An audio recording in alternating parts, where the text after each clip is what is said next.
Paano niyo matutulungan ang mga mahirap? Payag pa kayo sa 10,000 ang ayuda o hindi? And number 3, yung vision at plano. Di ba? So yun naman ay proposal ko lang. At sino ba naman ako para mag-propose? Di ba? COVID response, the economy, and then plano. Kung ako yung mapagbibigyan nila, gusto ko rin malaman yung values ng bawat isa. So, kung ako nagmo-moderate, halimbawa, tatanungin ko talaga diretso, sino sa inyo payag sa i-casino at i-sapong at sinong hindi. Kasi ngayon pa lang, kumakalat na yung pera nung nagpro-promote ng sugal. So, let me just conclude that proposal. Why don't we have a double round robin, weekly, monthly debate? So, from November 5, 6, 7 until February 7, it's about 90 days. So, we can simulate the debate nung susunod na 90 days. So, sa 90 days nung campaign, Comelec Cup na yan. Habang wala pa pang campaign itong 90 days, ang mga stasyon, radio, TV, mga dyaryo, also yung mga universities at also mga business groups pwedeng magbunutan at kung sinong gusto mag-offer nito. Sa Amerika po, 2 years before the campaign, before election, may kampanya na. 1 year to get your party's nomination and 1 year kalaban mo na yung katunggali mo. Sa atin, kung hihintayin pa natin ang campaign period, panay image, panay general statements na lang ang maririnig natin. And hindi productive na magkakabarkada, mag-boyfriend, magpipinsan, nag-aaway sa Facebook. Why do I mean hindi productive? Not because it's not important. It is important to fight for your candidate, but because we know so little of all of these candidates. Despite them being public figures and high in the ratings, the reality is we know so little of them. You know, if you put together the presidentiables at itabi mo sa barangay captain mo, mas alam mo yung barangay captain mo. Anong oras nagigising yan? Yan ba'y mata pobre hindi? Pinapasok pa ba sa bahay mo? Malinis ba yung banyo sa barangay hall niya o madumi? Pag kinatok mo ng alas 3 ng umaga kasi nanakawan ka ng bisikleta o ng kalabaw, tutulungan ka ba, mainit ba ulo niyan, alam mo yan sa inyong mga barangay officials. Pero sa presidente, more or less, kung ano napapanood natin sa TV at saka sa SOCMED at kung ano po yung nababasa sa dyaryo at naririnig sa radyo. That's why, may I repeat my statement. Dahil yung lumaki po ako sa Taguig, panay-release ng tren ng maraming tao, pag nangangampanya kami doon, hindi kami nakakalimot, may sign na malaki doon. Stop, look, listen. So stop. Huwag muna natin sabihin, siguradong ito iboboto ko, ito sigurado hindi. We owe it to ourselves and to the nation to consider everybody. Okay, listen. Nagpapa-interview naman sila eh. So anong mawawala, pakinggan natin. Minsan kasi kung hindi natin gusto yung kandidato, papatayin mo na yung radyo. O papatayin mo na yung TV o papalitan mo yung stasyon. Ano naman ibig sabihin ng look? Look deeper. Kung sinabi niya, o napanood mo sa TikTok, o napanood mo po sa video sa Facebook, may Google naman po eh. So kung halimbawa, sinabi, yung isang kandidato, napayaman ko ang aming syudad from 1 peso to 1 million pesos. Mag-google nyo naman, makikita nyo naman kung totoo hindi. Di ba? So just because we're listening and we stop and be objective, that doesn't mean we won't do our research. Sa ganung paraan, kung anong itatanim natin, yan aanihin natin. So if we go on right now, making the election a game, a fiesta, entertaining way of bangayan, ang aanihin po natin is an unprepared government, especially sa transition sa COVID. But kung ang itatanim po natin ay seryosong mga discussion, remember kahit seryoso yan, it can be entertaining. Tignan niyo yung presidential debates in 2016, di ba?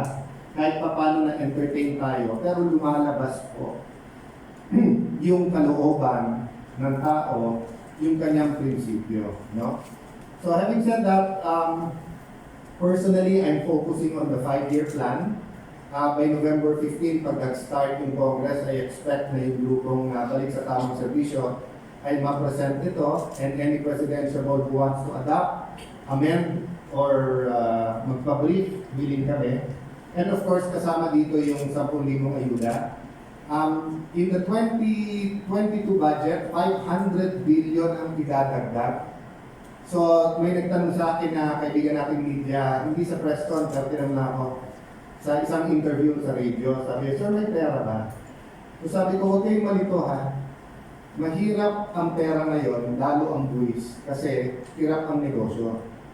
Pero, kung magdadagdag ka ng 500 billion sa budget, ibig sabihin may pera. So whether may new source of revenue or uutangin, meron.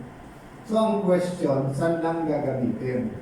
So I'm not even talking about yung usual budget. Yung 500 billion na idadagdag next year, kuhaan lang ng 200 billion, mabibigyan na ang lahat ng pamilyang Pilipino. I've talked to some people, they prefer targeted, meaning product transportation, vendors, sari-sari store owners, etc. Pag targeted po ang ginagawa natin, 5 to 7 million micro enterprises, whether registered o hindi, mabibigyan din ng 10,000. That will only cost 70 billion out of the 500 billion. So let's make no mistakes, no? May pera. Ang question lang, gusto ba natin itong gamitin o hindi? Di ba? Gusto ba natin ibigay ito sa tao o hindi? And all of you here know, kasi sino-cover niyo naman yung news eh. Hindi naman nawawala corruption eh. Hindi ko sinasabing mas malaki ang corruption ngayon. Kaso dahil hindi ko kino-compare. Sinasabi ko lang, it is a fact na ang corruption hindi nawawala. Ang 200 billion is only 4% of the budget. So yung pinaka-corrupt na mga agencies, all they have to do is meet and say, maawa naman tayo sa tao. Yung 4%, huwag na natin galawin, bigay na natin yan pang ayuda. So it can be done, it is doable, and lastly, it is not a dole-out. Ginagawa to sa US, ginagawa to sa Europe, sa ibang parts of Asia. Ang tawag nila direct stimulus, para nga umikot ang pera sa mga barangay, sa grassroots, at para yung tao hindi lang makatawid, pero makabangon din. So let me stop there and try to answer some of your questions. And again, thank you for the well-wishers. Maraming salamat po, Mr. Speaker. So since the Q&A is now open, may I please call on MJ Mondihar of SMNI. Sir, good afternoon. Happy birthday. Sir, anong stand mo dun sa issue na yung mga employer ay tinatanggal sa business or hindi sinasakuhan yung mga employees nila na non-vaccinated? Sagutin ko yan after sagutin ko yung ugat ng problema. Yung ugat ng problema, kulang tayo sa bakuna. So, ang Malaysia po, nakapag-deliver ng 40 billion doses ng Pfizer noong August. 33 million lang, 32.7 million lang ang Malaysians. 40 million doses. Pfizer pa lang yan, ha? Marami pang ibang bakunang na-deliver sa kanila. So, anong nangyari? Anong nangyari sa atin? Alam na natin nung start, in-offer namin sa Bayanihan 2, hindi nila pinapalitan ng batas, tapos sinisi nila procurement. Alam din po natin na may dapat i-deposit sa Pfizer, tinanggihan natin, hindi natin nakuha. So yes, I'm happy that this week, 1 million, last week, 500,000, next week, 2 million. Pero bakit po ang Malaysia na mas maliit sa atin at mas maganda ekonomiya natin, kayang magpa-deliver ng 40 million doses? Diba? 100 million, 110 million Filipinos tayo.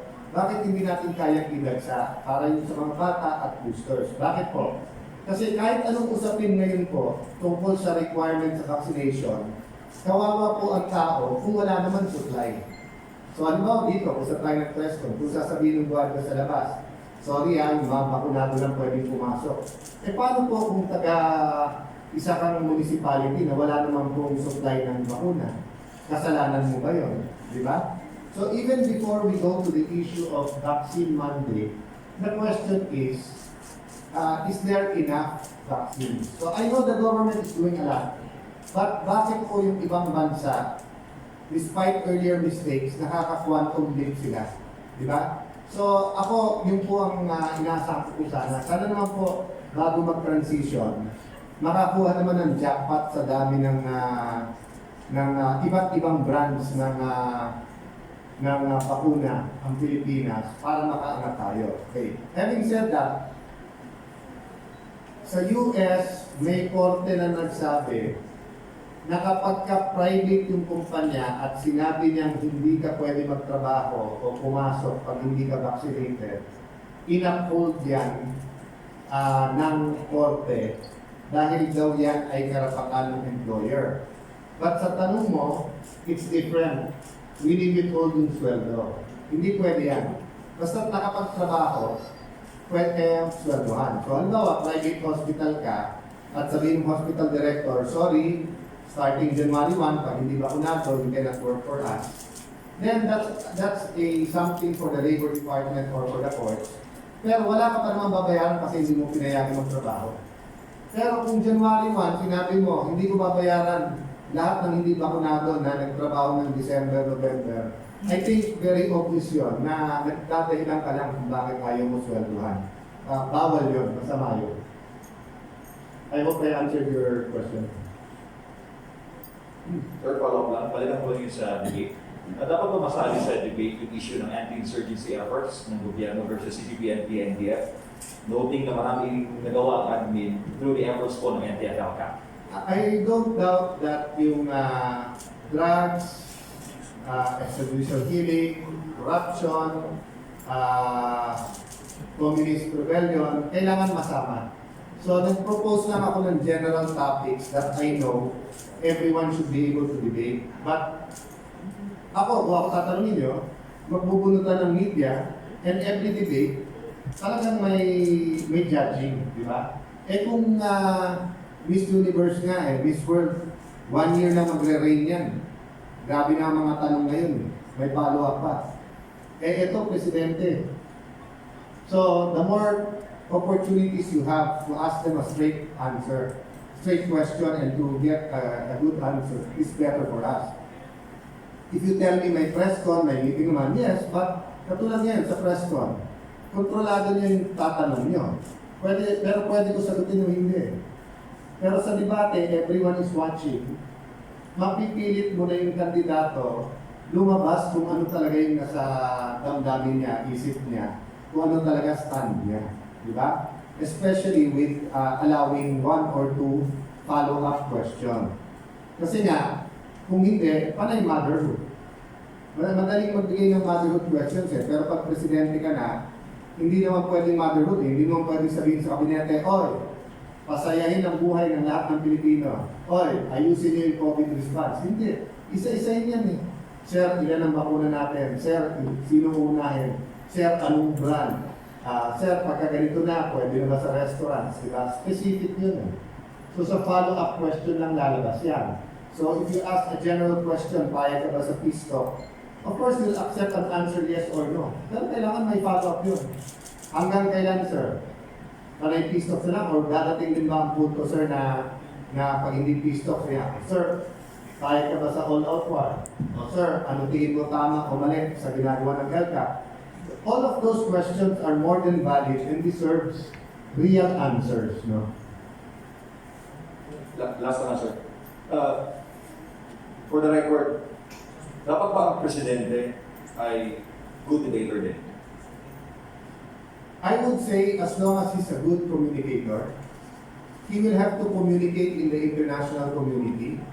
He'll have to communicate with his cabinet. He'll have to communicate with his military police. He or she will have to communicate with their people.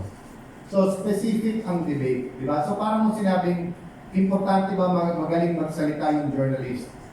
Not necessarily. May journalist na magaling mag-research. May journalist na ayaw humarap sa camera pero magaling po magtanong, di ba? May journalist na magaling mag-isip. So, hindi ko basihan yung galing lang sa debate kasi hindi naman champion sa debate hinahanap natin. Hinahanap natin ay magaling na pinuno. But ang point ko, he or she will have to be able to communicate to our people kung anong gusto niya. Diba? Hindi pwede, hindi naman to sine na bibigyan ka ng script, ay ang camera, sabihin mo lang nasa script. The President will have to make decisions by the minute, diba? As it comes in, lalo na pagka-urgent, no? So the person who will be President doesn't have to be the best debater. But tingnan natin yung sense nung ideas niya, yung vision niya, and then the way they communicate, di ba? So, ibig sabihin, mas gusto ko pang mali-mali yung grammar ng konti, pero alam mo yung gusto kong gawin. Alam mo tama yung gusto kong gawin. Kaso sa pinaka-elegante magdebate, pero sira-sira yung moral values, o alam mo namang hawak ng smuggler yan, hawak ng drug lords yan, hawak ng gambling lords yan, di ba? So, I would agree with you if what you're pointing out is hindi lang naman debate ang basihan. Tama po yan. In the same way na hindi lang naman basihan yung magsalita sa rally. Pero, how do you communicate? We live in a world that you have to communicate with. So, if you talk about the West Philippine Sea, you'll have to talk to US quietly. You have to talk to China quietly. You have to talk with ASEAN not so quietly. You have to talk in the United Nations openly. You have to talk to your allies in a way that they will understand. So kung hindi mo kayang gawin sa debate yan, at hindi mo kayang ipaliwanag sa tao ano gusto mong gawin,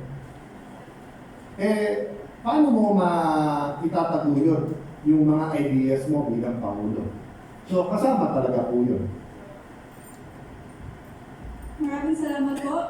Mr. Speaker, second question will be coming from Michael Guyagoy of RMN. Good afternoon, House Speaker. Happy birthday po. Sir, hindi po kompleto ang Senate lineup ng dalawang frontliners sa presidential race. We have Senator Manny Pacquiao, the other one is dating Senator Bongbong Marcos. Bukas po ba kayo in case na makapasama sa lineup ng any of these two, si Pacquiao or BBM? Nung time na two-party system tayo, nationalista liberal, talagang pinupuno yan. And I know, siguro from Mitra's time until kay Rojas, parang halos kompleto, no? But kita mo, sa amin ni President Duterte, 2 o 3 kandidato na hindi rin masyadong kilala. So nag-iiba talaga because of many factors including logistic. Having said that, may advantages lalo sa mga bago na sumama sa isang ticket. For example, sa sample ballot, or for example, pag nagsasalita, nakasama kayo. So, may ilan na nagtanong sa akin kung payag ako mag-guest candidate sa kanila. So sabi ko, I will not impose, I will be grateful, but I want to be able to assess the presidentiables very objectively. Nung kino-consider ko pa tumakbo, syempre, hindi ko sila kino-consider. So ngayon pa lang po ako nang hihimay. Kaya nga sinasabi ko sa sarili ko, eto, dalawa, medyo gusto ko.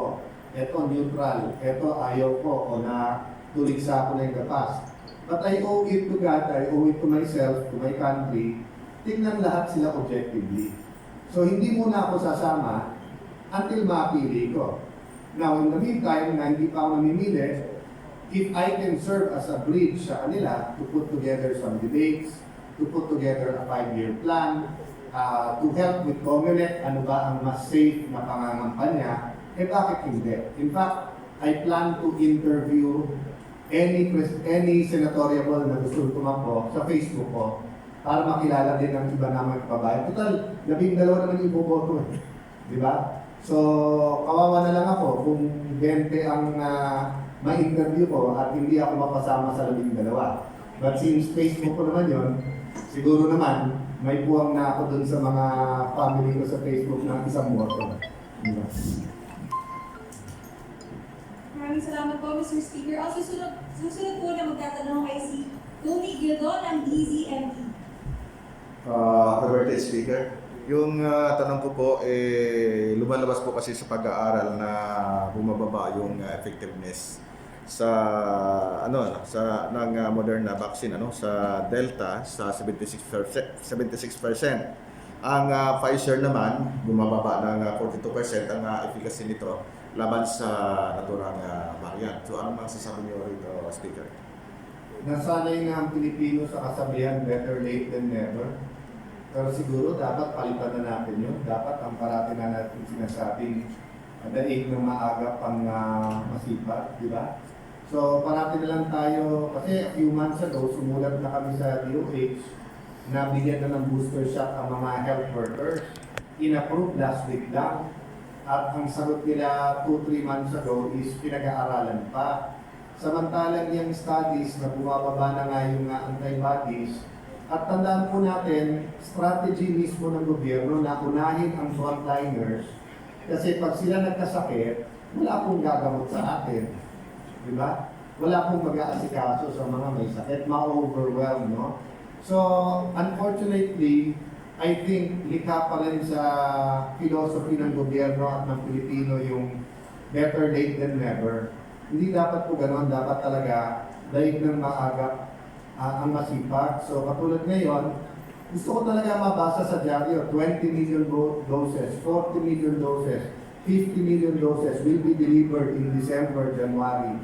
Pero habang nababasa pa lang natin, tapos i-add nila, by the end of the year, 100 million doses. Eh, katulad nga na sinabi ko, 40 million yung sa Malaysia, 32 million lang sila. So at the end of the year, of course, I'm grateful na 100 million doses, pero 110 million Filipinos tayo. 2 doses each, eh ngayon kailangan 3 doses na. So napakalayo. So kung titignan mo Malaysia, ilalahat ko na para hindi ko na i-compute yung hindi pwedeng i-bakuna. So kung 32 million sila, 33, 66 ang kailangan for 2 doses. Sa 40, 26 na lang ang kulang. Eh ang Pilipino, kung 110 million, kung naka 100 million, edi 120 pa ang kulang, ang layo. Wala pang booster nun. So kung may booster nun, 230. Of course, not everyone kasi yung below 12 years old, diba? Hindi pa kasama. But kita niyo point ko. Huwag na natin pag-usapan yung pagkakamali nun. Pero bakit hindi tayo makabuelo? Sa pera, may pera daw tayo. Sa supply, sasabihin walang supply, bakit mga kapitbahay natin nakakakuha ng supply? So something is wrong and it is not being explained to us. That's why we can't understand. Kung titignan niyo po ang Israel, nauna sila. And meron silang non-disclosure agreement. Pero nung pumaso na, ibig sabihin tapos na yung non-disclosure, sinabi nila, dinoble nila ang bayad per dose, kaya nauna sila. Eh kung ang dose ay $10 to $15, an extra $15, what's $15? 750 pesos, tama ba? Oh. Pero magkano nawala sa atin tuwing lockdown? Sa Greater Metro Manila, 1 week lockdown, 150 billion pesos. So, hindi ba pwedeng huwag na tayong mahuli? Hindi ba pwedeng maging maagap na tayo sa lahat ng ating gagawin? And that's why I'm going back to the debates. Napakahirap na may Pangulo tayo, pagdating ng June 30, manghuhula tayo kung anong gagawin niya.